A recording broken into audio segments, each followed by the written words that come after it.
So I don't know how I've missed this my entire life, but I just discovered the Netflix show Vikings.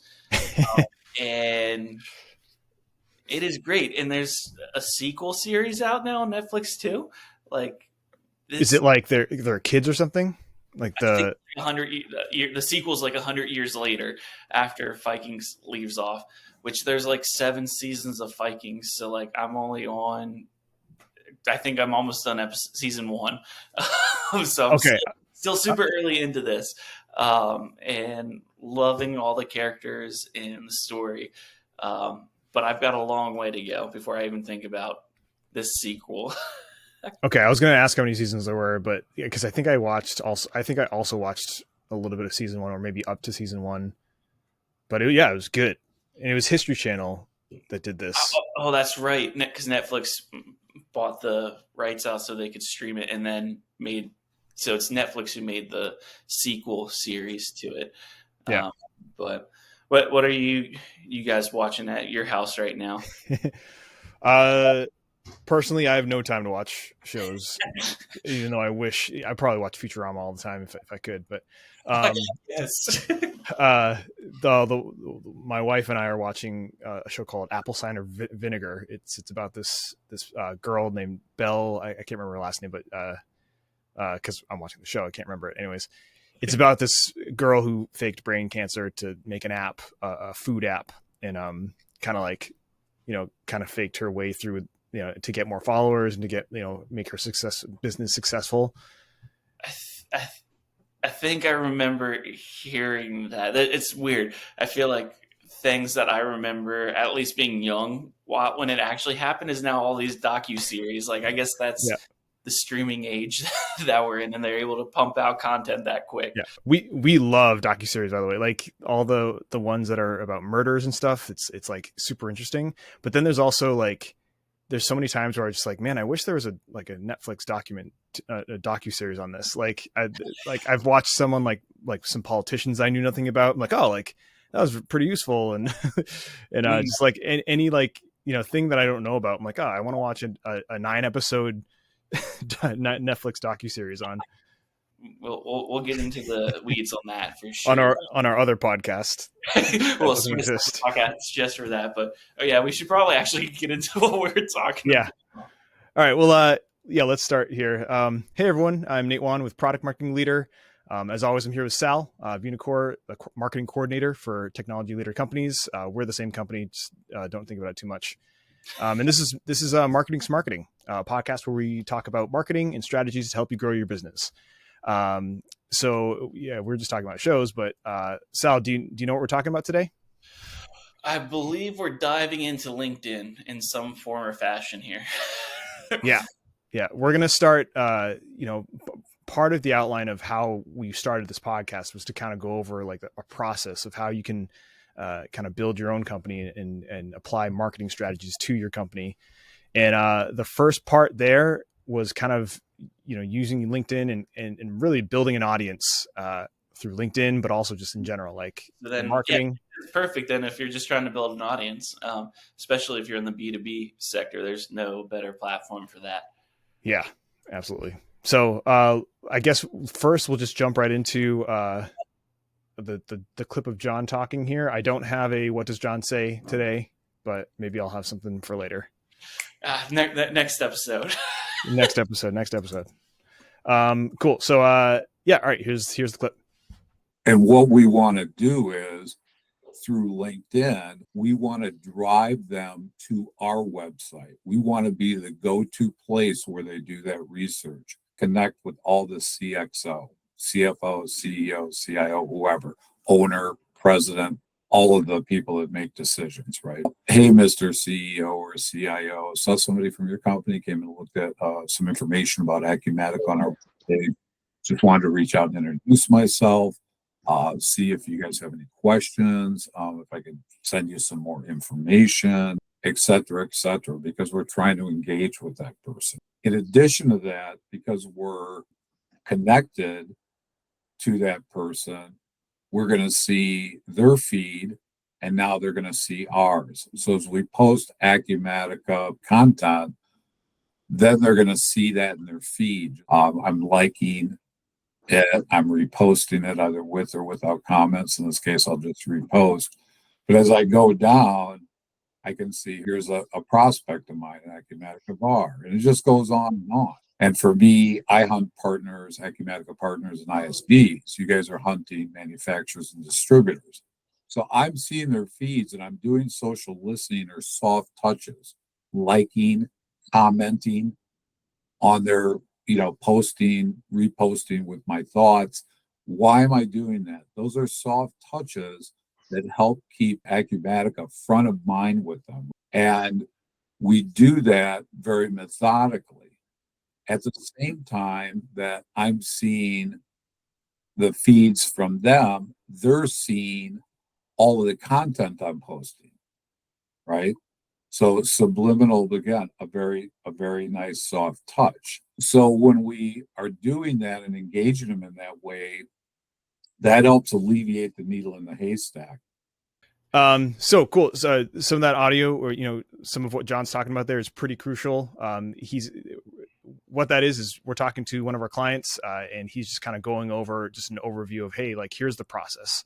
And so some of the things to kind of break it down there was, overview. You want to utilize LinkedIn. You want to utilize tech stacks, tools that you can use to generate your emails, and just basically have that communication set up to then reach out to other people, utilizing content to gain interest, and then building that audience through LinkedIn. Any thoughts first, Sal, on that? Yeah. I love what John had to share there. And I don't know if he may have said it early on in the clip and I just missed it, but he's doing this with like not just the company brand. So like he was talking about LinkedIn. He wasn't just using the company LinkedIn page, but more specifically using his personal LinkedIn page Yeah. to do all of that. And I think that is a important differentiation to be aware of there, that this isn't just something to do on your company page, but something to do on your personal page as well. Yeah. And I think that's true with all social media, platforms, I guess. There's a lot of ways to have a company profile of something and then a personal profile. And like one of the coolest ways and one of the best ways to do it in LinkedIn is to have your company profile. And I feel like it's good to have your company profile post something and then have your personal one repost it, because you hear him talk about a lot about reposting, reposting with comment, just kind of keeping that engagement. Obviously, he's talking about interactions between your user profile and other user profiles, but also just like using your user to promote your company, and also having that spread the wealth, I guess. Yeah. Is kind No, of I think you're spot on. To use our own company as an example, we didn't really do much on LinkedIn before I started at the company. All our marketing work was for other people, not ourselves. Yeah. And what I noticed off the bat, I'm just comparing personal accounts and company accounts right now. Um, when I started, we started posting daily on our company page, and it's taken about 12 months to actually start getting some leads from our company page.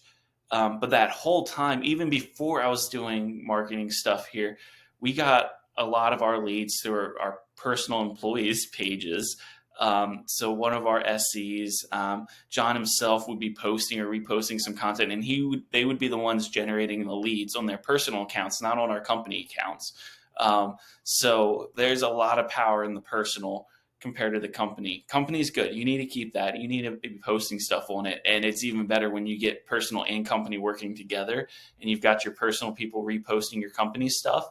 But don't underestimate the power of what it looks like to have your employees in your team posting and engaging on LinkedIn, or maybe if you're a B2C, Facebook, Instagram, engaging on those platforms as well. But we're in the B2B sector, so a lot of our experience is on LinkedIn, which seems to be about 10 to 15 years behind Facebook and Instagram in their trends.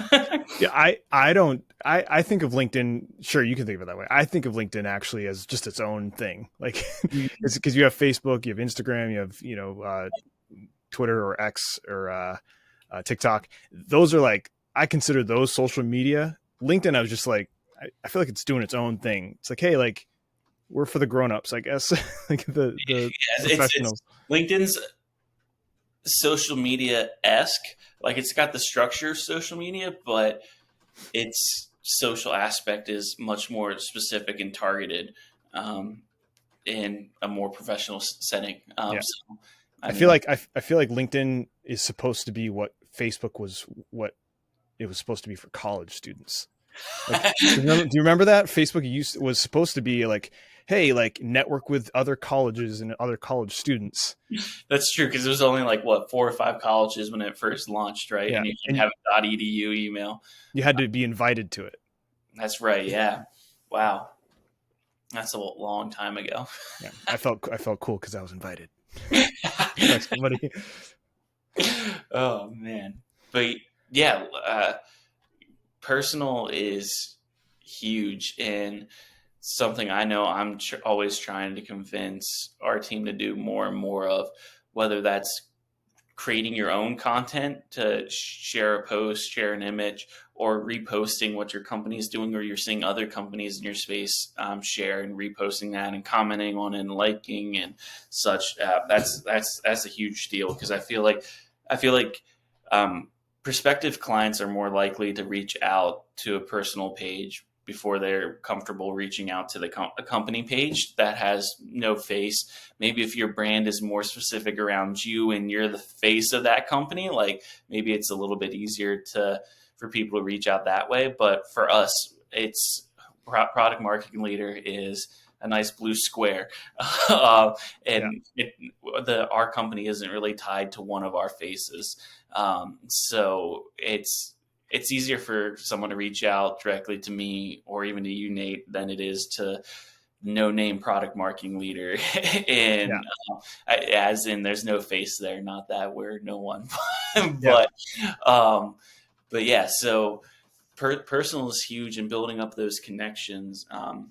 But yeah, I guess to kind of get to where like what we're really getting down to today is, how do you build that audience? And so there are a few steps that we can kind of point out from based off of the audio that we just listened to with John Hicks. Is because this is all talking about posting. You have that side of it, but I guess we'll get down to there's step one. There's a secret kind of weapon here that John mentions. He kind of mentions subtly in the audio, but step one is have a website.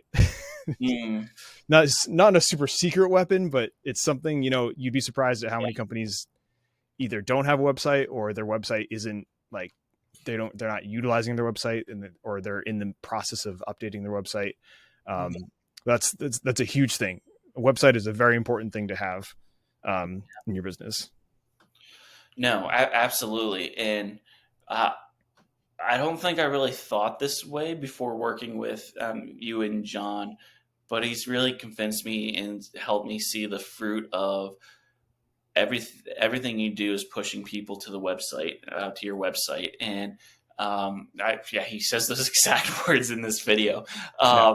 And it's an reason being is your website is an easy one-stop location to contact you, to see your thought leadership resources, your value, what you do, your services, the one-stop shop for clients. And then also on the back end, you're able to track who's there, how long they're there, depending on what tools you have, what contact information they have, and able to give targeted campaigns to them and just even be like, I always feel if he's saying some of those things, because it's like, oh, I don't want to be tracking people's data, but it does not that it makes it right that everyone does it, but everyone does it to a level. I don't know if you're listening and you've ever visited a website, and if not that day or that hour, like the next day, you get an email saying like, "Hey, you were looking at this." Amazon is a perfect example for this. You add something to your shopping cart, or even if you just look at it long enough, in a day or two, you'll get an email saying like, hey, pick up where you left off looking at this piece of equipment or whatever. Well, I mean, even if you're talking about something in front of your phone, well, that's a you whole start different seeing ads for it. conversation there. It happens all the time. I mean, there's nothing you can do about it. Exactly. But yeah, websites are phenomenal one-stop shop storage tools where you can generate leads and track leads and have ways to actually reach out and connect with leads deeper then. And that's where we kind of start with that audio with John Hicks, is like he's kind of talking about how to connect with people after these leads come to you. So there's the plain old finding people, connecting with them. Then there's people who find your website and you get the information off your website through some software tools that are tracking their data, which, in the world of networking, that's expected. You want to generate leads. You want that information getting to the people who want to see it. And then, what he's talking about is posting, reposting, is being active on LinkedIn with those people, with those right connections. And that's kind of the key driver there, is finding the right connections. So I was going to say that I feel like that's the one spot we haven't done yet. Where,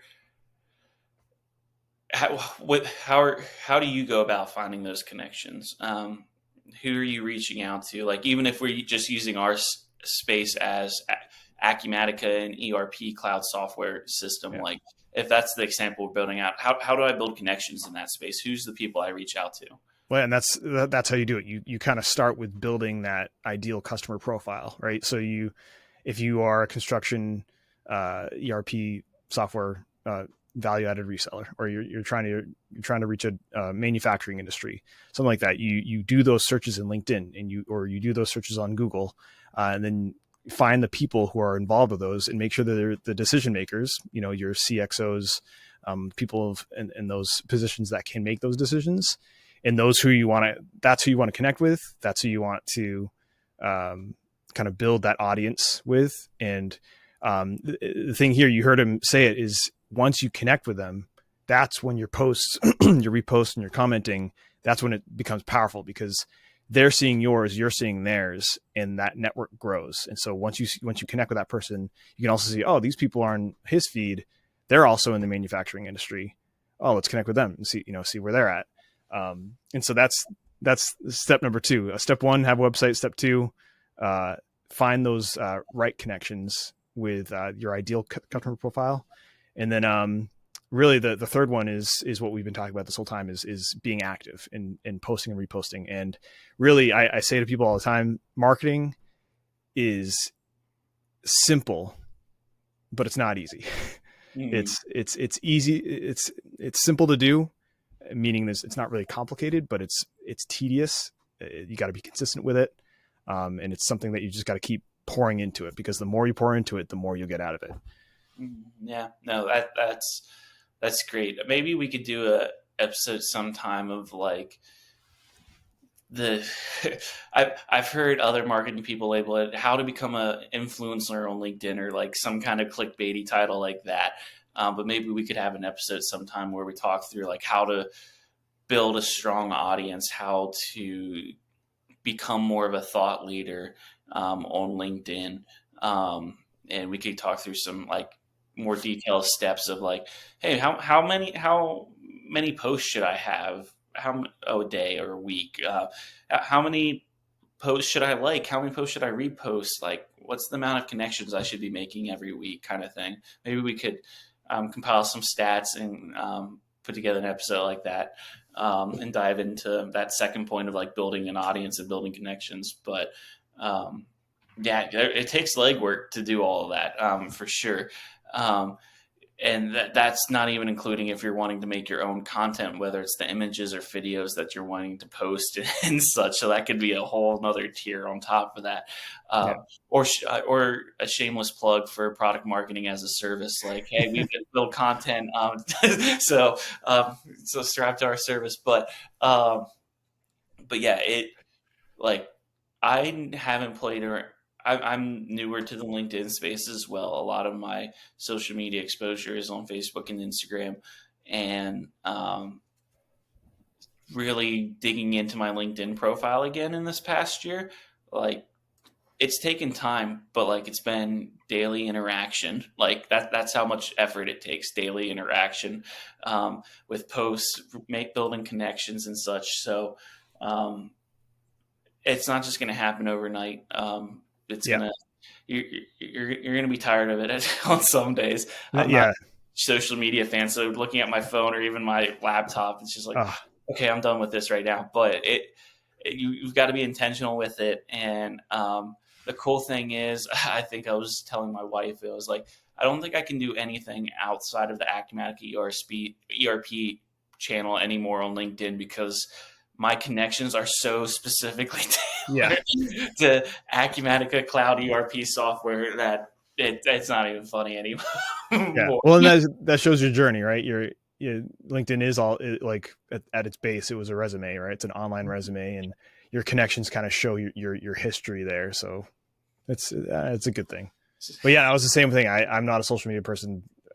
We're at the summit, and I think I took a selfie with someone, and I was just like, man, I'm done. Social media for the battery for the days tapped. Yeah, tapped. Cool. Any other thoughts on that? We have our 3 points that we made and talk about it. I think that's great. And probably just the takeaway, if there's like a takeaway challenge to start doing, is if you don't have a website, that was point one.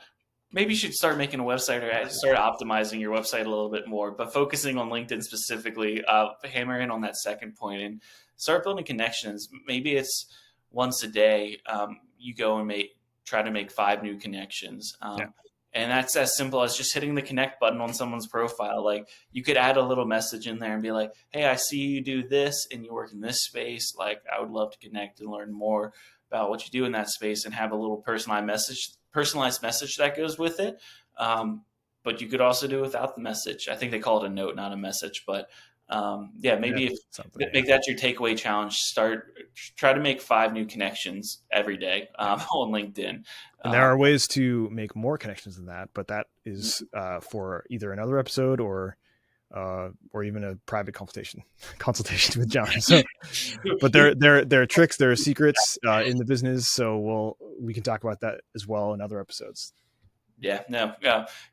Negative of doing a short form podcast is we run out of time very quickly on these topics. Yeah, talking too long about shows. Exactly. That's the real issue. All right. So I guess that's good. Yeah, we'll end it here, and let's see if I can. Join us for our next episode in 2 weeks. We're going to be more structured about this and try and get these episodes out. And we're glad that you guys can join us. So this is Marketing's Marketing. It's a product marketing leader production. All the writing and editing is done, and engineering is done by either me or Sal. And we're having fun doing it. So absolutely. We'll see you all later. See you later.